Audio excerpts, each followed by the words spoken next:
I'm Alfonso Winker. And I'm Trina Olson. And together, we're the co-founders of Team Dynamics. And this is Behave.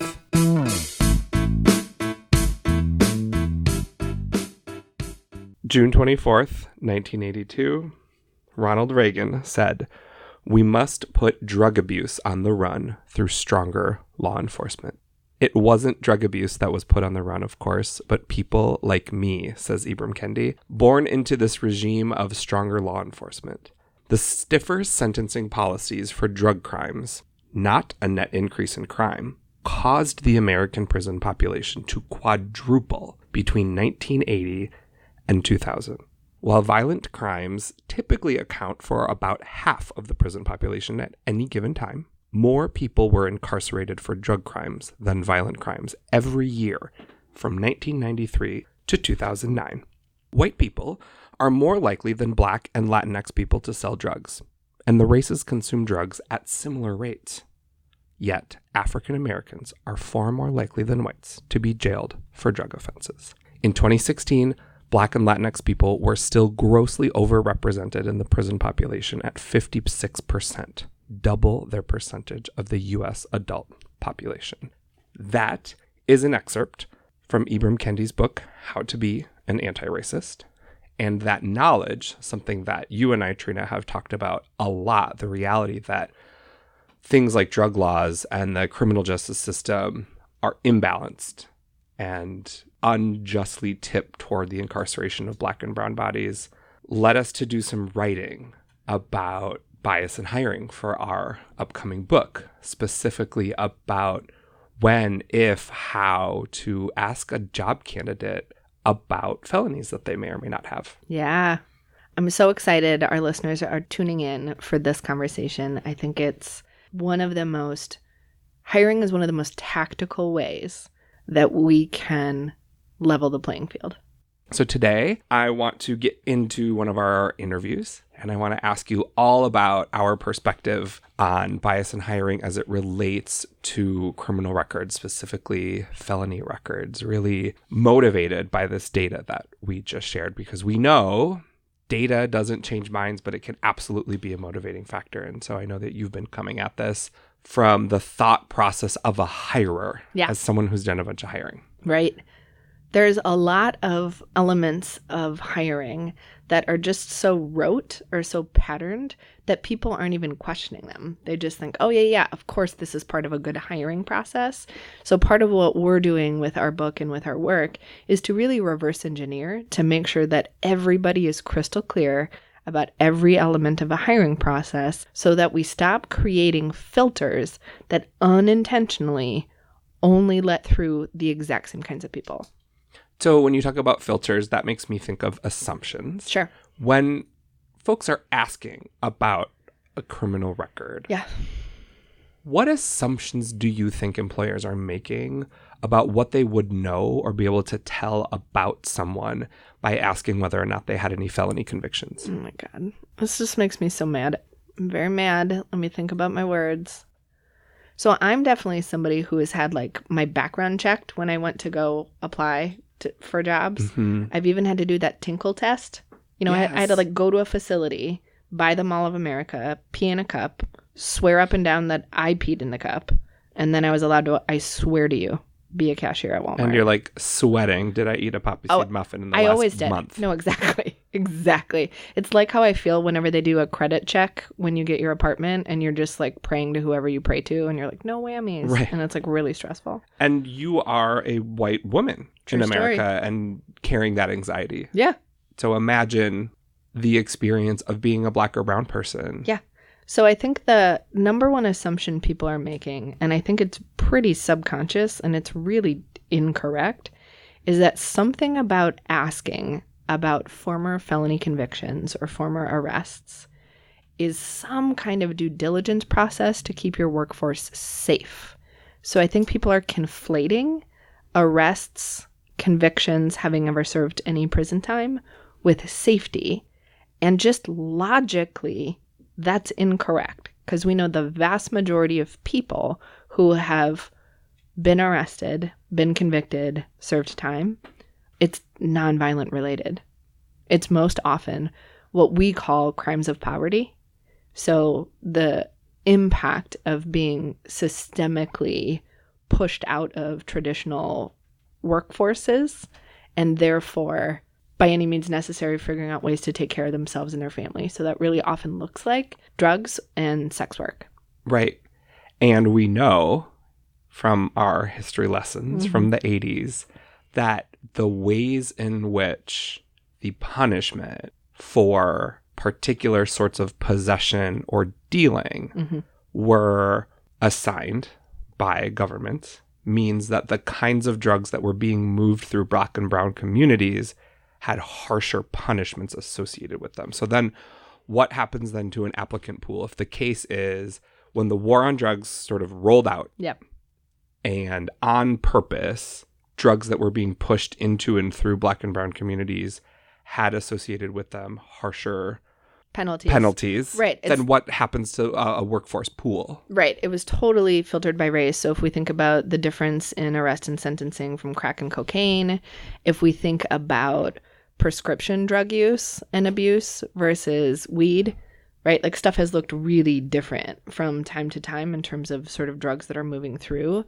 But again, this idea of what is and isn't legal, right? Like we know alcohol is legal and results in so much violence and drunk driving deaths and accidents, but we have other drugs that may not have the same kind of impact. And so this is not about like, let's get in our soapbox about nationally legalizing weed.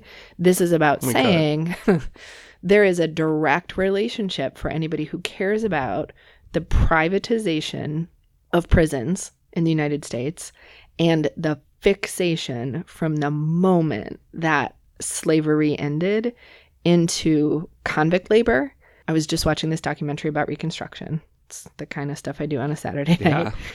So the idea that it has been a consistent through line that prisons and arrests and policing have been used very purposefully to subjugate Black and brown bodies. And a mythology has been told and amplified about the preservation of white bodies and the protection of white people. And I would also say, as a white woman, white lady bodies have been used a lot, that we need to be protected from other kinds of bodies. So we have vilified whole kinds of people.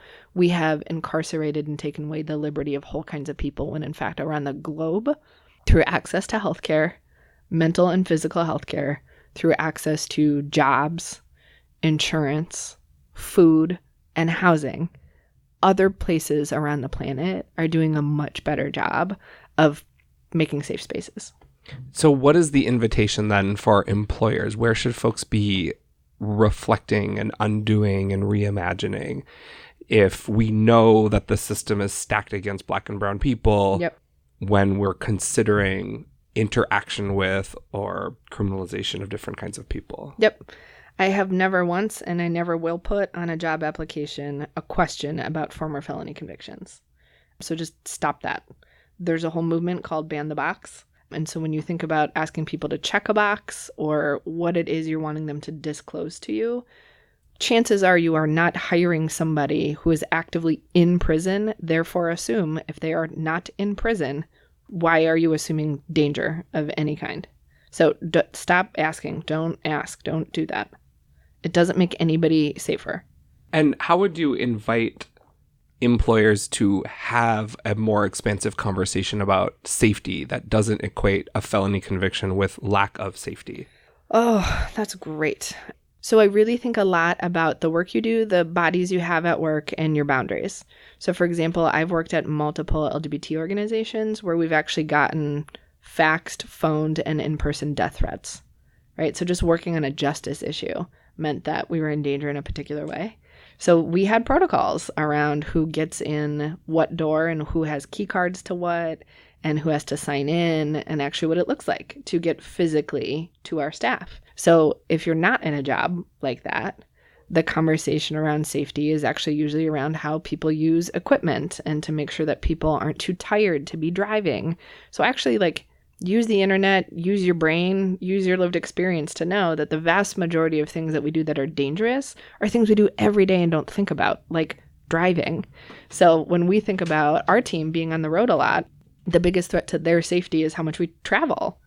right? It's not that somebody's going to hurt each other. And so I think this is not saying, let's just assume in a Pollyanna way that everything's fine. I know that what people have in their minds is what we see on the news and what has happened in movies.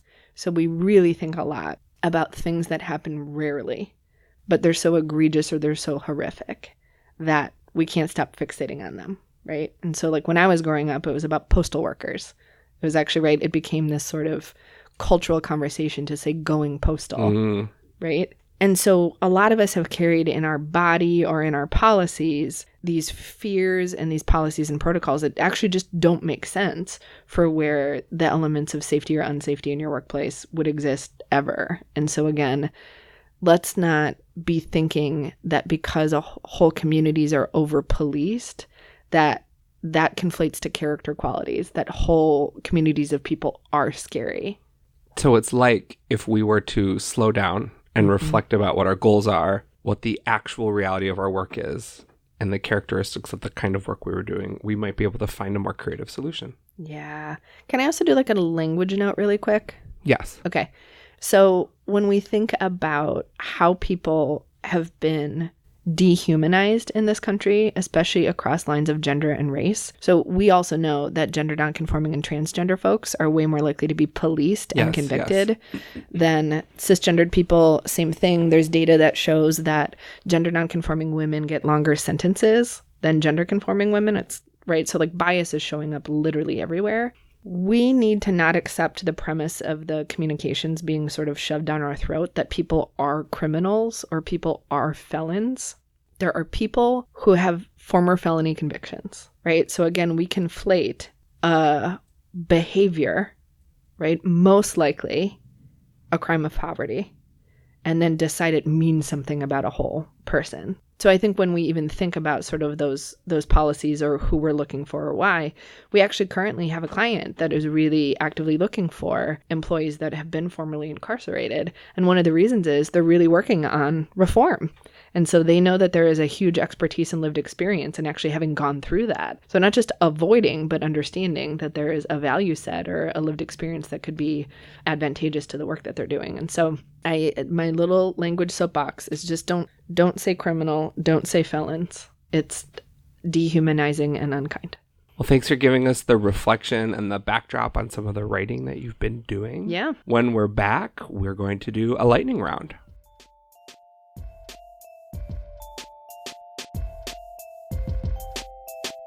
Dear listener, did you know that Behave has been downloaded in 27 states in these United States of America and its colonies? I hope that's all of the time zones. I think we cover most of the time zones. That'd be great. Hi. Hey, Levi. Hey, guys. Producer Levi's here today. I'm on the microphone. I know it's a real violation. It's exciting. We also are in some other countries, but that's not what we're talking about right now. Yes, so we are on a mission. We would love to have Behave downloads in all 50 states, plus the United States colonies of Puerto Rico, the U.S. Virgin Islands and Guam, the Commonwealth of Northern Mariana Islands, American Samoa, and all of the 50 states. Like we said, Producer Levi, how can folks do that? Help us achieve our goal. I love a question that I can answer, and that is what you've brought to the table. The thing that we need folks to do, if they care about the show and changing the world for good, no pressure, is to do two things. One, if you have not already, go and post a review on iTunes yourself. If you've never done it, you get to create your own name on iTunes. That's really exciting. And then you post a review. We accept any of the options of 5 stars or higher on the review things. And then after you do that, reach out to at least one of your friends who is living out of state. Whatever state you're in, they should be in a different state, and say, hey, you should check out this podcast. Send them a link to the podcast. Oh my gosh, that's great. And then on future episodes, we're going to give shout outs as people join this union of really listening and being a community of folks who are really committed to race and gender justice in the workplace. So I'll give a shout out. My friend Laura was tuning in from Washington State. She told me all about it. And I'm going to give a shout out to Nodak Gamer, who gave us a 5-star review and left a couple comments about their experience of the podcast. And here's what I'm going to say. Friends of ours who see us in real life. The way the internet works is if you tell us in person how much you love the podcast. That makes us feel so great and warm inside. But we also need you to do it on the internet, on the whatever podcast service or app you use to listen to Behave. So help us hit our goal. Go, do it now. This ad's running long, so we need to wrap it up. Thanks, everyone. Bye.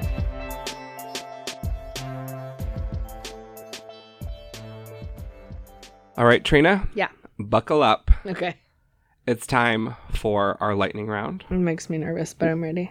We know how it works. I'm going to say a word or a phrase. You get 2 sentences to respond. The topic continues to be our belief that we should not be asking folks about felony convictions in the application process. Are you ready? Yes. I would like to speak to a manager about changing our hiring process. Yeah, so the strategy. I think you get to start by saying, what information do we think we are getting, or what are we extrapolating by asking this question? So it's just like any other part in a hiring process. There has to be a clear why it's there, and it has to be backed up with actual logic, not just general feeling. But to be fair, this is your next phrase. Okay. But to be fair, shouldn't we all know if someone has a felony?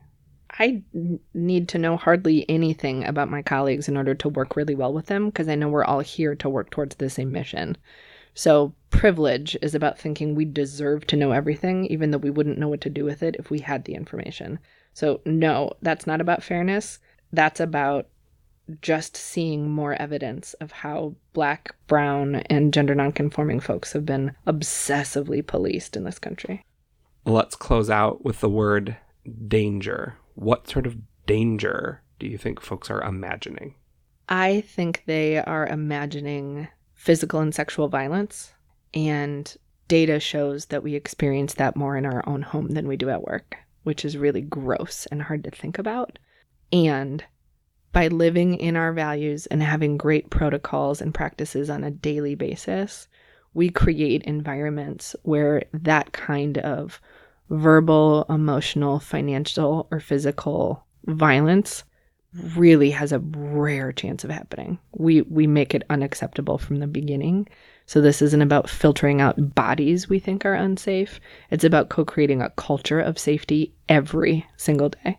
Well, I know you've been doing a ton of writing and reflection on this topic. You have a career full of hiring folks of all kinds of different races, ethnicities, gender identities who have not interacted with or been through the criminal justice system. Mm-hmm. And so you're really drawing from the lived experience of hiring people with all kinds of different records. And so I can't wait for this particular piece of the book to get published.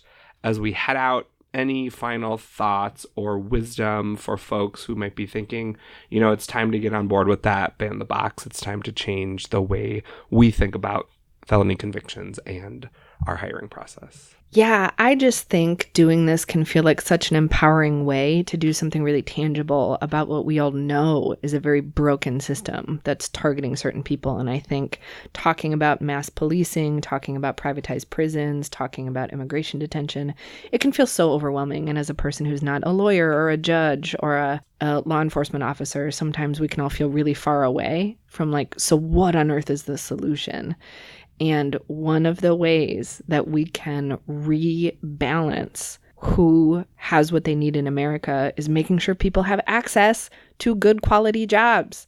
People want to work, and the ability to care for themselves and their family is really a point of pride for the vast majority of humanity. So this is a very cool way that folks can actually say, I can be one of those places where people can rebuild, and based on their skills, based on their desire, what an opportunity to make sure that we can right a lot of wrongs and make sure that folks can do work that makes them proud and that moves our mission forward. We want to hear from you, our Behave listeners. Head over to teamdynamicsmn.com/behave and leave a comment on our episode. How are you thinking about reimagining your hiring process? Thanks for hanging out today. Make good choices. Behave is produced by Levi Weinhagen in Studio G at the Glenn Nelson Center.